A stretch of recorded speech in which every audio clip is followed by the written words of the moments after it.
First of all, thank you very much for inviting me. Chair, Frank, it's been quite shocked but very pleased, humbled to be invited. And I realise that a lot of you have also worked in Mysore for many years, been involved with Mysore and Holdsworth, so I know I'm in good company. Please ask any questions as you like as I go on. If you need me to speak any louder, my Liverpool accent seems to come through the more animated I get. But what I wanted to do first of all was show you a small clip that was filmed by the Tropical Health Education Trust, THET, during our last visit. And I found that working in a very culturally sensitive way, what it is the people in India and in Mysore want is crucial, not what it is that we want, coming in from a westernised perspective and going over there and showing them how to do it. So we work on a train the trainers philosophy. So I'll show you the clip first of all, then I've got a short PowerPoint presentation, but I'd much rather have conversations than go through PowerPoint slides.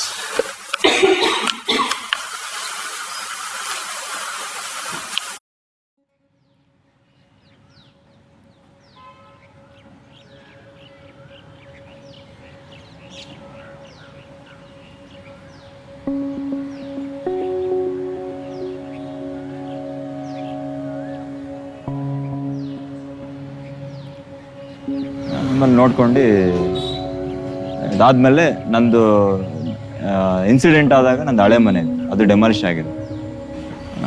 ಆವಾಗ ನನಗೆ ಒಂದು ಸ್ವಲ್ಪ struggle ಆಯಿತು, ಈ ಫೈನಾನ್ಸ್ದೆಲ್ಲ struggle ಆಗಿ ನಾನು Poisson ತೊಗೊಂಡೆ.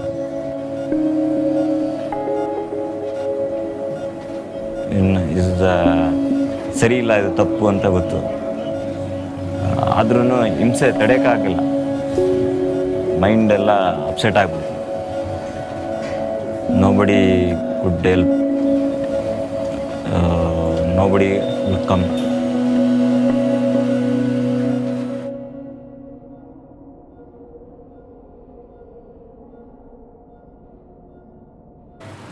Doctor Hegde ಅಂತ ಎಂಡಿಂಗ್ ಮೂಮೆಂಟಲ್ಲೇ ವೆಂಟಿಲೇಟ್ರ್ ತೆಗಿಬೇಡಿ ಇವತ್ತೊಂದು ದಿನ. ಆಮೇಲೆ ಫ್ರೆಂಡಲ್ಲೆಲ್ಲ ಹೊಡೆದಿದ್ದಾರೆ, ಬಾಡಿ ಬರ್ತಾ ಇದೆ. ಆಮೇಲೆ ನಮ್ಮ ಮಕ್ಕಳಿಗೆಲ್ಲ ಕರ್ಕೊಂಡೋದ್ರಂತೆ. ಕೈ ಶೇಕ್ ಆದಾಗ ಅವ್ರು ಹೇಳಿದ್ರು, ಇಲ್ಲ ಇಲ್ಲ ಇನ್ನೂ ಆಡ್ತಾ ಇದೆ.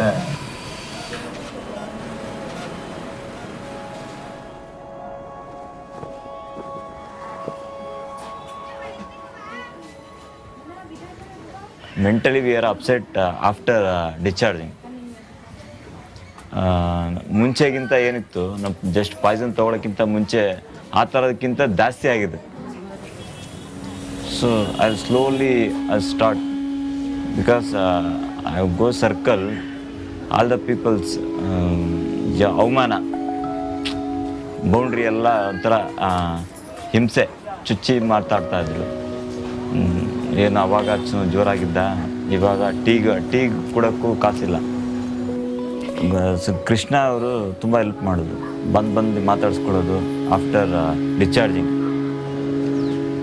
The bulk of those who self-harm have mental health problems, but very few of them actually ever get to see a psychiatrist and take any meaningful help. Many self-harm survivors do not want to confess or acknowledge that they have self-harmed due to the medico-legal implication. And the bulk of those who actually survive, who get admitted to the hospital, may not actually wait to see a psychiatrist, or they might choose not to see a psychiatrist. But once this window of opportunity is lost, they seldom ever get a mental health assessment. So subsequently, the rates of recurrence of self-harm and completed suicide are very high. ಸುಮಾರು ಸರಿ ನನಗೆ ತಿರ್ಗಾ ತಗೋಬಿಡೋಣ ಅಂತ ಅನಿಸ್ತು. ತುಂಬ ಸರಿ ಆಗಿದೆ. ಮುಂಚೆಗಿಂತ ಇವಾಗಲೇ ತುಂಬ ಪ್ರಾಬ್ಲಮ್ ಇದೆ. ಫ್ಯಾಮ್ಲಿ ಯಾರಿಗೂ ಏನು ಅಂತ ಹೇಳೋಕ್ಕಾಗಲ್ಲ. ನಾವು ಏನೋ ಮಾಡ್ತಾಯಿದ್ದೀವಿ ಅಂದರೆ ನಾವು ಜೀವನ ಮಾಡಬೇಕು ಅಂತ ಮಾಡ್ತಾಯಿದ್ದೀವಿ, ಅದು ಯಾರಿಗೂ ಅಂಡರ್ಸ್ಟ್ಯಾಂಡ್ ಆಗಲ್ಲ.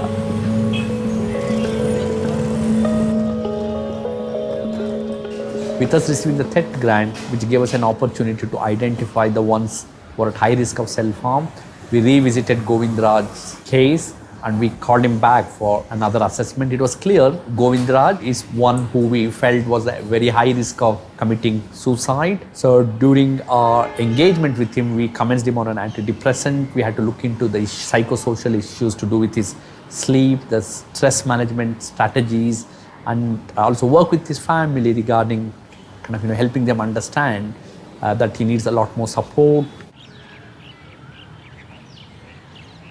ಅದಕ್ಕೋಸ್ಕರ ಅವ್ರು ಚೆನ್ನಾಗಿ ಕಾನ್ಫಿಡೆನ್ಸ್ ಲೆವೆಲ್ನ ಕೀಪ್ ಅಪ್ ಮಾಡಿದ್ರು, ಮಾಡಿ ಏನೋ ಮಾಡ್ಬೋದು, ಹುಷಾರಾಗಿರಿ, ಚೆನ್ನಾಗಿರಿ, ಸುಧಾರಿಸ್ಕೊಳ್ಳಿ ಅಂತ ಎಲ್ಲ ಹೇಳ್ತಾ ಇದ್ರು. It was very clear that we really had to enhance the skills and competencies of nurses so that on some extent the big gap of the unmet mental health needs was addressed. We work with the colleagues from Edgehill University, UK, Steve Jones and Paul Keenan. We are actually developing and integrating a mental health training package for nurses, and we believe with some training they will be able to do an assessment of an individual's mental health, and also with some competencies through training, nurses should be able to diagnose some common mental disorders like depression. This is my favourite spot. ಒಂದೊಂದ್ಸಾರಿ ಅನ್ಸ್ಬಿಡ್ತದೆ ಏನು ಇಷ್ಟೇನಾ ಅಂತ life. Age ಇದೆ, ಏನು ಮಾಡ್ತೀನಿ, confidence ಇದೆ, plus ನಮಗೇನಂದರೆ ಅದೇನೆ just you come 2 years definitely I am not year I taking good will do something different. ಇವಾಗ ಏನಾದ್ರು ಹೊಸ ಥರ ಮಾಡ್ತೀನಿ. Govindraj seems quite hopeful now, so his level of hopelessness has decreased. He's more positive. I think he also now feels that support from the hospital is there in case if he was suicidal again. I would not say he's fully integrated back to society. I think that's way far away, but he's definitely taken small positive step towards him. So in a way, Govindraj's case is a typical example of how society can prevent suicide if a person is supported systematically.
was filmed, for those of you who have been and worked at Holdsworth. The intensive care, when we were there, I'm not going to go with a PowerPoint presentation. I'd rather speak, I think, than flash slides up to it. The intensive care, when we were there was 23 beds with people on ventilators. When we got over there in our first visit in 2012, we were struck by the number of people who had ingested pesticides in there in 2012. We were closely affiliated with Holdsworth, but then we also went to the new government hospital there, MMCRI State Hospital, and also on their intensive care and the private hospitals. Over 3/4 of the beds had people who had ingested pesticides and were ventilated. So, with working in psychiatry in the United Kingdom, we were very much where paracetamol is the preferred drug and prescribed medication and alcohol. We were intrigued why people were ingesting pesticides. And then they said that people here face criminal charges for the attempt of taking your life. It still remains an offence within India. So that in accident and emergency, when we're there, they were saying that the pesticide ingestion was accidental, when quite clearly it was a deliberate attempt at taking their life due to poverty. So we did a small survey of staff attitudes and knowledge from 2012 to 2013, and we found that there were considerably negative attitudes in nursing staff, both pre-registration and qualifying in nurses. So we then opened it up to other professions, and it seemed to be that the more experience people had and the more qualifications they had, the less stigmatized they were of people. So which is kind of the opposite in many ways to the United Kingdom. So we got then to apply for another Tropical Health Education Trust grant and went back in 2013 and 2014.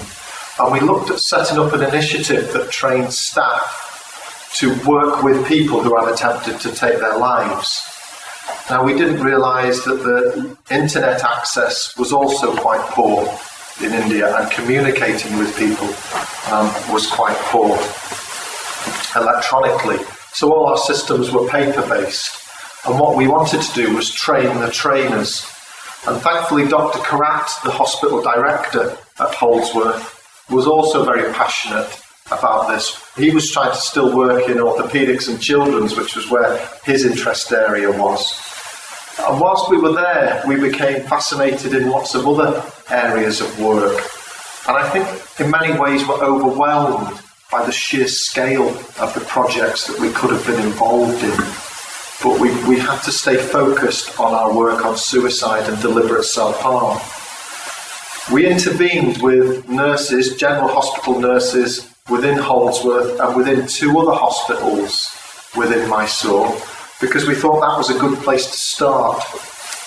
But the work that was needed to change society, people's perceptions on mental illness, staff attitudes on mental illness, this was in general hospitals, and the whole hospital culture, which it was quite unusual for us as UK staff going over there and finding the family sleeping at the side of the bed, the family carrying out most of the care tasks that typically within the UK would be undertaken by nursing or healthcare assistant staff.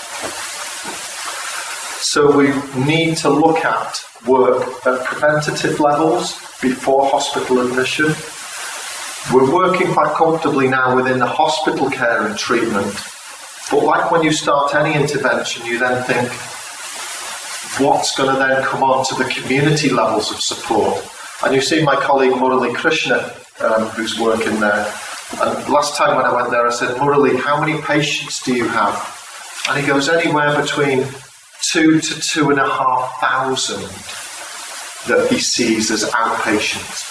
Now, if you're a psychiatrist working in the United Kingdom, I think if you've got anything over 250, 300, you'd become concerned. But him and his colleague between them were managing about 5,000 patients who they were seeing as outpatients. And that is just overwhelming. I mean, he's also a Wellcome Fellow. He's a researcher for the Wellcome Trust. His other passion is about, he's got a birth cohort studying. I believe you had Dr. Fall speaking here last year. And Caroline would imagine I've spoken about dementia and birth weights and head circumferences, which is what we've also got involved in now as well with Dr. Fall, because the passion of people who go and work in Mysore and Holdsworth, it becomes contagious. I don't think you can not carry on your work there. I only hope my wife comes out with me in January next year to see that level of work. But if you think about a caseload of 5,000, we also ran an outpatient clinic whilst we were over there, both in Holdsworth and also in the state hospital at MMCRI. And when we were with Raj Gopal, who's a professor out there working in MMCRI, he saw 80 patients in 2 hours. That was his outpatient consultation. We counted them, 80 patients in 2 hours, with their family coming in with them. And then he said, well, really, I have to be good at my job, but I've got about 3 or 4 minutes per patient. And he says, what I can discuss in 3 or 4 minutes really isn't much more than medication and 1 or 2 practical problems. So we then said, well, how many support staff do you have? How many psychologists? How many psychiatric nurses? How many people to back you up in that? Social worker? Well, we've got 1 hospital social worker, he said. And I said, well, that's not even going to scratch the surface. And I said, well, what about your psychiatric nurses? Well, we train about 600 in India, and most move abroad because the rewards are greater abroad. So we then went to visit the psychiatric unit within there, and you noticed some of the shots were filmed in the state psychiatric unit, which there were 8 female and 8 male beds within there. A large grated gate was there. They don't use the Mental Health Act in India for lots of reasons. So people were detained, having forced treatment, and they still give ECT within India, and it's called unmodified, which means without a general anaesthetic. So people are still treated for depressive illnesses without a general anaesthetic, which is a practice that probably hasn't been done here for about the past 30 years. So there are lots of interest areas, also lots of areas that we can focus upon within India with the continued work. But at the moment we're training trainers to disseminate mental health awareness, communication skills, and I think we've still got a very, very long way to go. Now, I know people here from speaking to you, you all have your own specific interest areas within Holdsworth, and I think that is I think Mysore is quite a hungry environment for work to carry on. But one thing with working with THET, the Tropical Health Education Trust, who funded our flights over there, is that they are very interested in the project being sustainable, that you just don't go there, do some training, parachute in, literally, and come out again. But it must endure the passage of time, and staff must be supported.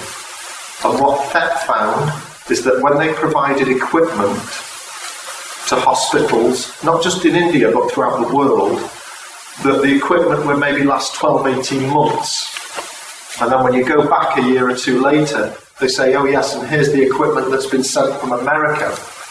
And yet there was no plugs on it. It was a different voltage. There was so many things where you can get aid and resources provided over there, but it doesn't last more than 12 months. And we went 1 room in the state hospital, and the ventilators were there that they so desperately needed, but they didn't work on the currency that operates in India. And you think, how can this happen? And that was just the physical care of somebody ventilated. The demand for ventilators is incredible out there. There is a massive shortage of intensive care ventilators, because once somebody has ingested pesticides, Like in the UK, if somebody's ingested a large amount of paracetamol, if you get them early enough and they're received into hospital and you manage the consequences of the overdose, the prognosis is quite good.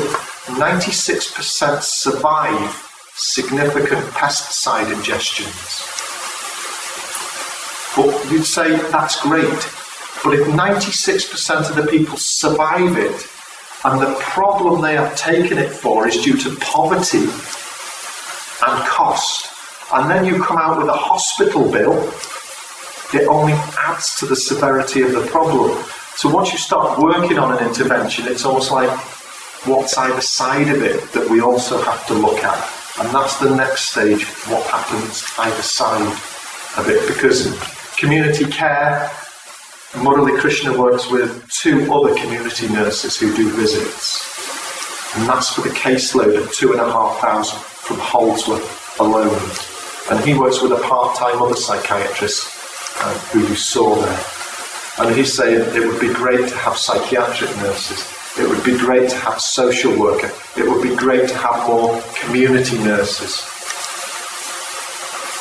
So that's the scale of the problems that we're dealing with. I know you've been there. I know you've seen the areas in other disciplines that need work going on.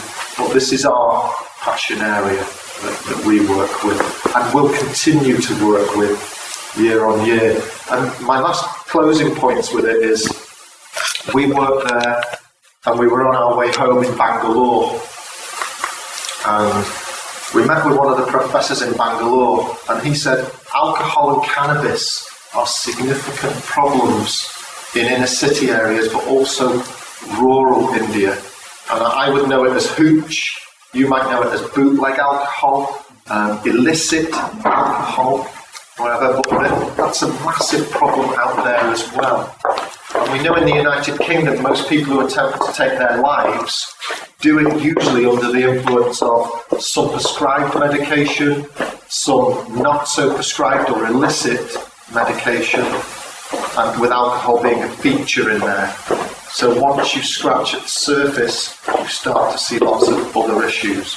But one thing we do have from there is the passion and the commitment of the people in India who are, from a professional point of view, want to work with it. From relatives and family members, massively stigmatised to say that one of your family has tried to kill themselves. You see the patient there who said, Raj, he was saying about he was shunned in the streets. He couldn't afford to buy a cup of tea, and that was how he was ostracised, how he was cast out.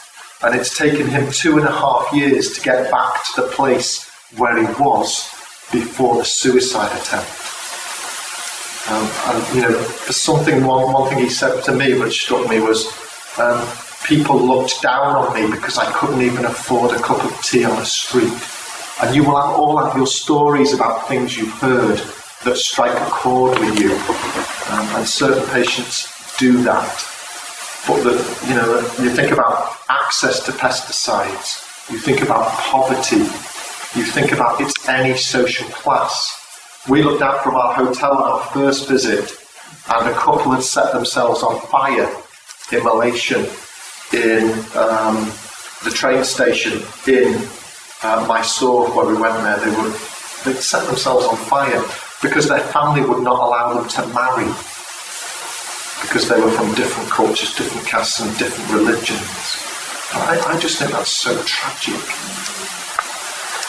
But it's one step at a time.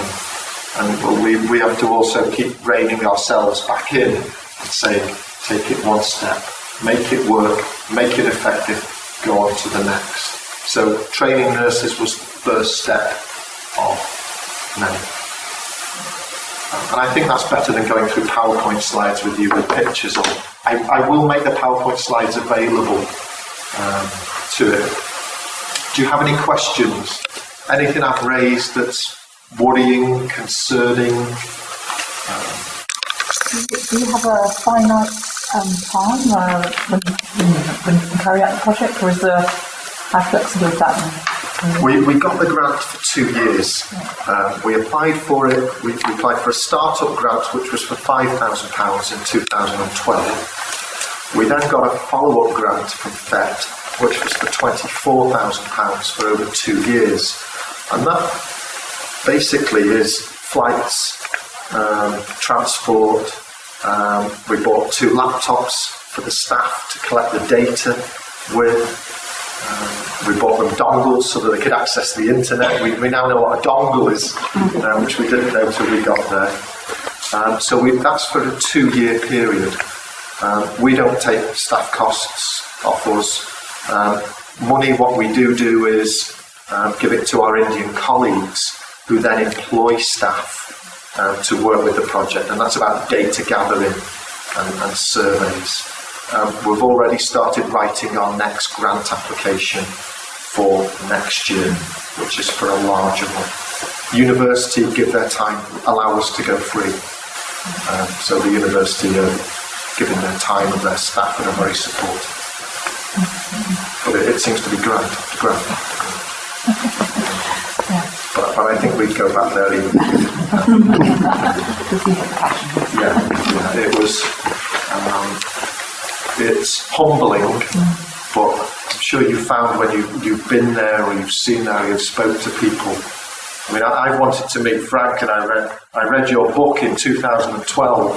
I mean, I wanted to come down to Lymington, for example, and go there, but I think that's it. You give inspiration to others, and I think that's the best thing you can get from that as well.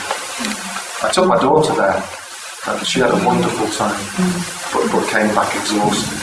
What age was she? She was 18, and she said it was quite an unusual experience because my daughter's 6 foot, blonde hair, and in the middle of Mysore was an interesting cultural experience to be able to manage. You're right. It was the freckles. They used to come up to me and say, "What's wrong with your skin?" Because we don't see many people with freckles. And long blonde haired people from you don't appreciate that when I think it's like if somebody came into the UK and started stroking your hair like you were just doing then, you'd be a bit concerned and you'd think, oh dear. But she took it very well, and it was almost a fascination, and it was males as well as females. It's almost like you're not real, and can I touch it to make sure you're real? There was nothing threatening about it from the people who were doing it. And then they follow you along the street. And in the UK you'd think you're going to get mugged. But they're not, they're just following. Don't worry about it. It was curiosity. It was unusual. Don't mind me saying you also had red hair. My hair was a lot redder there. Steve, I enjoyed the talk, and I think the impressive thing is you're 4 years in and you've got at least another couple of years, and hopefully the momentum will be sustained, because I think that's really, really important. Can I just ask you, I mean, it's really good to focus on a non-psychiatric hospital, because I think psychiatric hospitals are hard work to change, and you probably need to be there all year. But a general hospital which has a bit of psychiatry going on, mental health going on, is an easier prospect. Can I just ask about the sort of wider system? You clearly connected in with other hospitals, which I think sounds very, very important. What about the practitioners who would normally maybe send their patient up to the Holdsworth, or the communities in that part of Mysore that are particularly served by the Holdsworth historically, traditionally? Do you have any idea of working in either of those communities or with those referrers or nurses who work in the community? There aren't many of those. To sensitise them to mental health issues, particularly around self-harm. I think you're quite right, and obviously considerably experienced in that area. And I think it's right to work on pre-admission. I think it's right to work with communities, because as you know from Holdsworth, there are pockets of, the main entrances there are Christian, Hindu, Muslim, are still in force. And I think you go there from the United Kingdom and you think having different entrances for people in hospitals is a fascinating. I'm curious about it. I think more work could be done? I think the media have an enormous role to play, how they report deaths. We have the Times of India every day, and there was at least 3 or 4 deaths reported, and the way it was reported was very man sets fire to self in tomato famine, and you think, how can you report it in that way? The day after the death has occurred, for debt of 500 lakh or something, I mean, people were killing themselves for 30 or 40 pounds UK equivalent of debt. And coming back to your question about psychiatric hospitals, we also found that there was 2 of us going over from Edgehill over there, myself and Paul Keenan. That's in case one of us becomes poorly and then another one can sustain it. With Murali, it's him.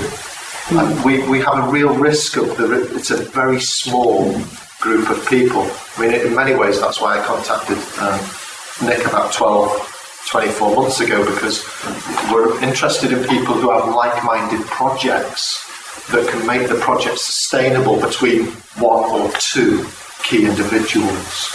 And that's why we're trying to develop a network. Can it change?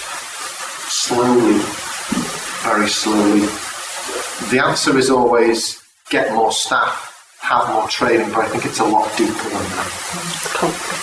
I think it's a lot deeper.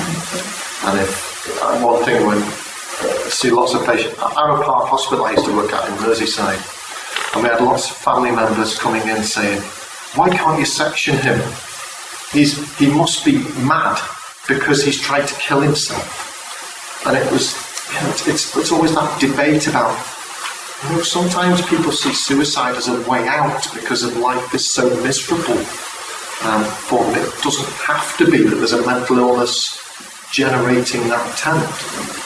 So in many ways, between India and the United Kingdom, there are lots of lessons that both can learn from each other. Mental illness still stigmatised in the UK? Yes. Is it unlawful? No, but it was 30, 40 years ago. Still in India. I'm not trying to equate India to being 30 or 40 years behind. The issues and what we can learn from each other are massive. And I don't think I've answered even half of the question that you asked. No, I mean,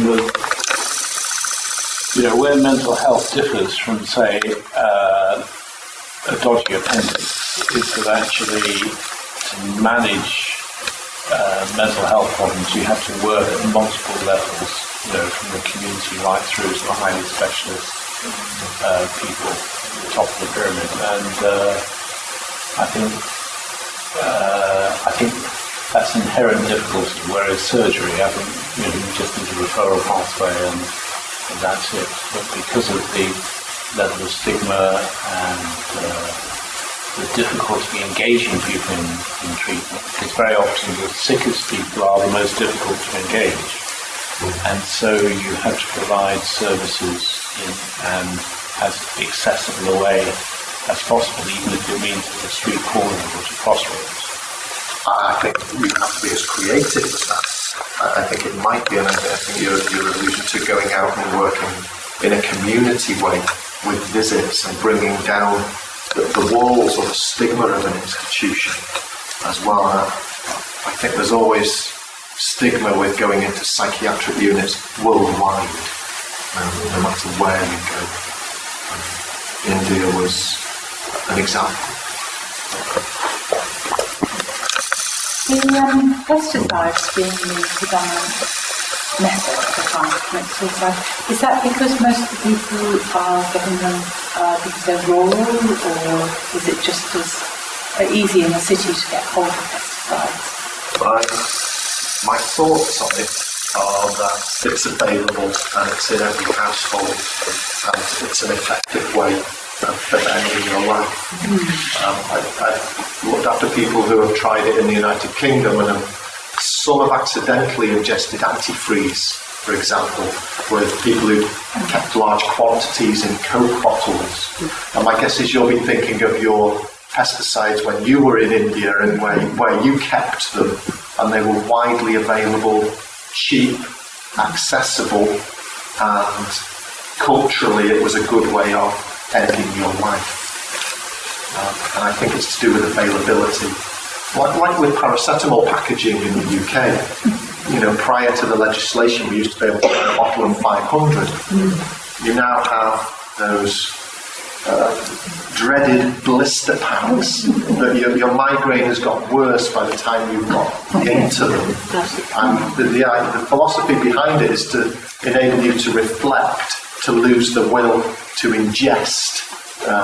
How many can you buy? 32, is it? I think, 2 packets. 16, Yeah, 16, something like that. But if you go around again, you can buy more. And if you go to a pharmacy, you can buy 200 if the pharmacist gives them to you. I think it's quite short-sighted to think that blister packs and 16. 16 on a liver, you could probably tolerate without much damage as an adult.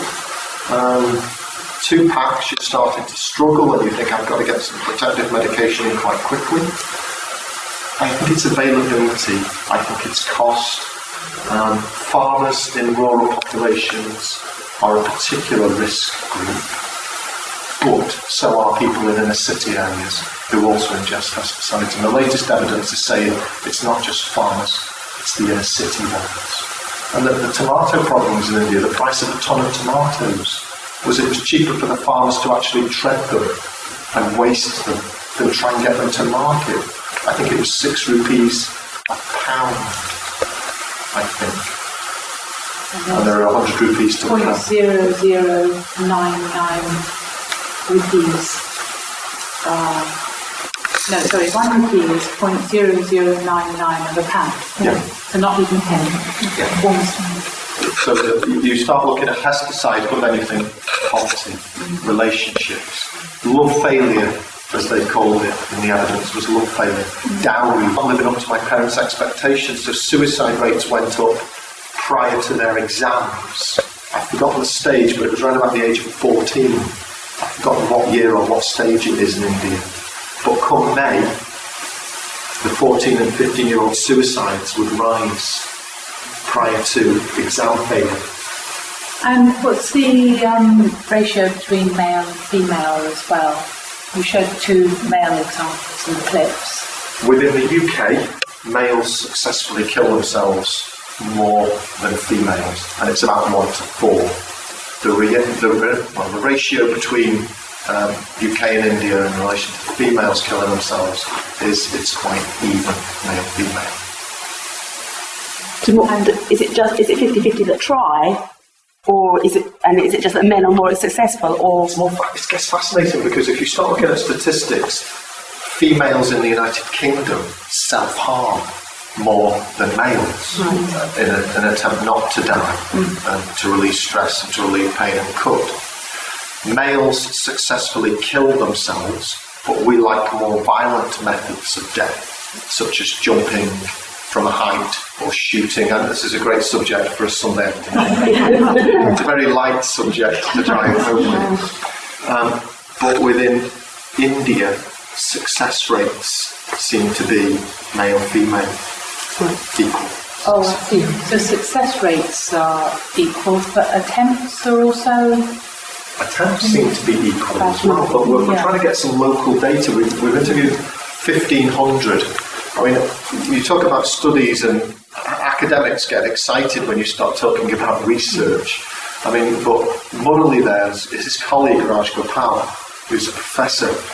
He has interviewed 1,500 patients who have attempted to kill themselves over a 6-month period in his evenings. I think, how can that happen? That you can just interview 1,500 and get the data. And it's the real commitment and the drive there of the colleagues who are working.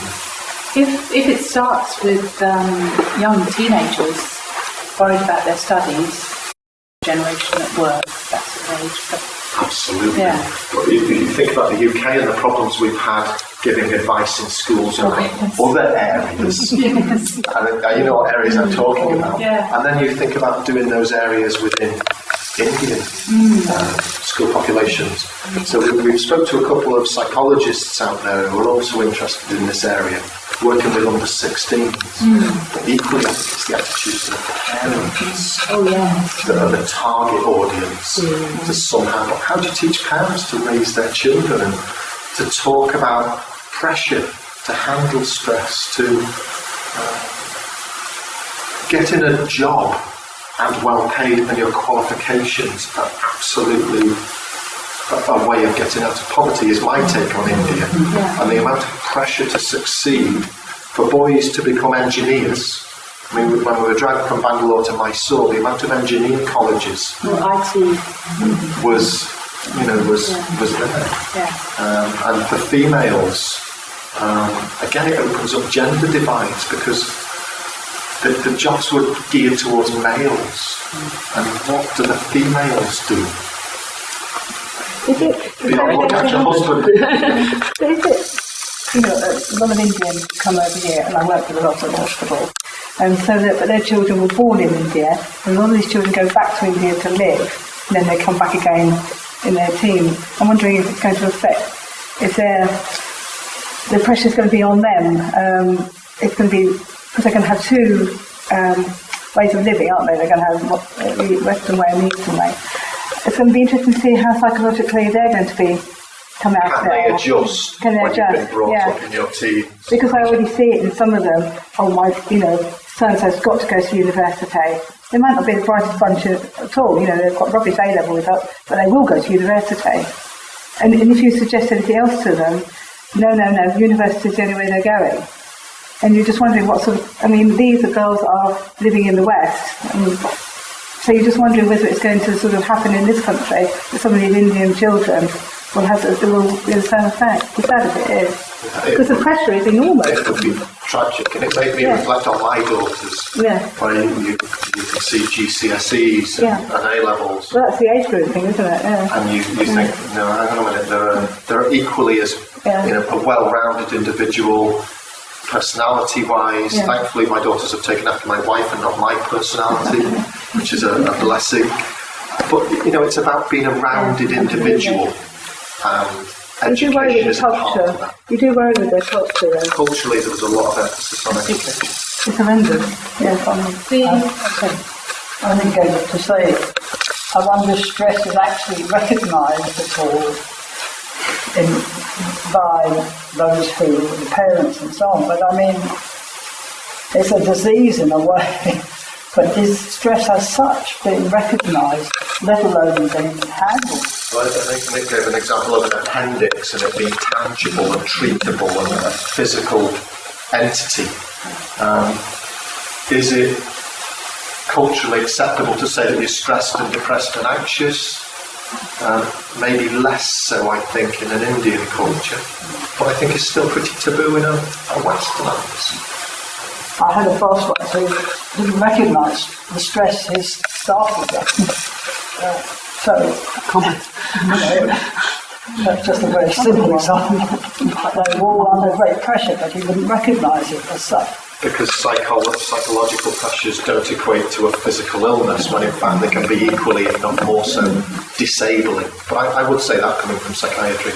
But I think that there is a lack of recognition of the importance of mental health and how you judge success within a culture. It's curious. Okay, have you had any contact with the hospital in Vellore? Big teaching hospital. No. And I think they've still probably got a big psychiatric there. I take on board your point about psychiatric hospitals because they get sort of embedded in their system and it's very hard to shift that. But it's a teaching hospital, very big. They've got their own sport association, the Vellore Hospital. I visited the Vellore Psychiatric Hospital when I was 21, I think. And it was interesting because only the tip of the iceberg were admitted to hospital. And they were treated where, in as much as it could be afforded, with drugs as heavily as patients were in the more old-fashioned hospitals in this country at that time, there seemed to be no room for progress because of the social stigma. You know what, I'm in a setting where I feel quite comfortable, so I can be quite controversial. And I think that that's the way that the NHS is going within the United Kingdom at the moment. The philosophy is the most ill are hospitalised. Yeah. And people who maybe 10, 15 years ago we might have brought into hospital are managed with intensive support in the community. We're seeing a massive reduction in available beds. In the trust area where I'm still working and our colleagues from, we're admitting patients under the Mental Health Act up to 200 miles away from where they are detained. That's very good. So that's Chester, we're all Lancashire, we're already up to Newcastle and on the outskirts of London before we've got an available bed. The private sector is saturated. So you could say, well, why are you working in India when there are just as many problems? But what I'm not saying is India has different problems, but in many ways very similar. And I think to uproot somebody and detain them under the Mental Health Act and then put them in a hospital, anything over 50 miles away, is culturally wrong. It's separating them from whatever networks they've got. And you can apply that to India.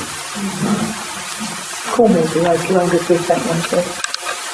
Cornwall, yeah. Our private sector beds are full. It's similar with specialist schools. If children need to go to schools, they are taxied miles away. Escort, crazy. We have no private sector beds. Sorry, sir. Steve, thanks very much indeed. I've been really interesting to talk about amongst ourselves.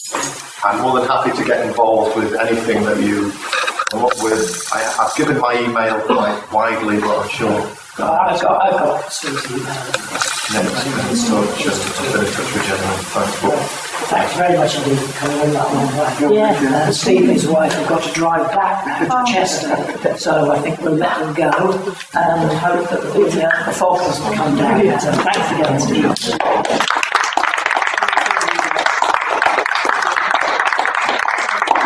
Nice to see your wife. Thank you.